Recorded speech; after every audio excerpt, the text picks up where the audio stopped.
1800 ವರ್ಷ ಹಿಂದಿಂದ ತಾತವಾಂದ್ರ ಕಟ್ಟದು. ಈ ಬಾಗಿಲಿಂದ ಆ ಬಾಗಿಲವರೆಗೆ 3ರಿಂದ 6ನೇ ಶತಮಾನ ಕದಂಬರ ಕಟ್ಟದ್ದು. ಆ ಬಾಗಿಲಿಂದ ಹೊರಗಡೆದು 10ರಿಂದ 11ನೇ ಶತಮಾನ ಬಾದಾಮಿ ತಾಲೂಕರು ಕಟ್ಟದ್ದು.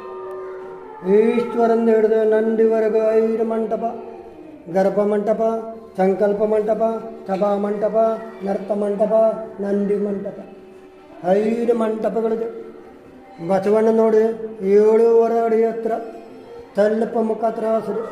ಬಲಗಣ್ಣು ಪಾರ್ವತಿ ನೋಡ್ತಾನೆ, ಎಡಗಣ್ಣು ಪರಮೇಶ್ವರ್ ನೋಡ್ತಾನೆ.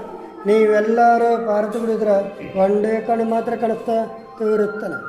ಹಾಗೂ ಬಸವಣ್ಣ ಮುಂದುಗಡೆ ಒಂದು ರೌಂಡ್ ದುಡಿ ಮಾಯಾದೇವರ ಅರ್ಥ ಮಾಡಿದ್ದೆ. ಮೊದಲ ಬಾರಿಸಿದ್ದು ಅಲ್ಲಮ್ಮ ಪ್ರಭು. ಆ 4 ಕಂಬದಲ್ಲಿ 1 ಕೈ ಮಾಡಿದ್ರೆ 7 ಕಾಣುತ್ತೆ, 2 ಕೈ ಮಾಡಿದ್ರೆ 4 ಕಾಣುತ್ತೆ, ಡಬಲ್.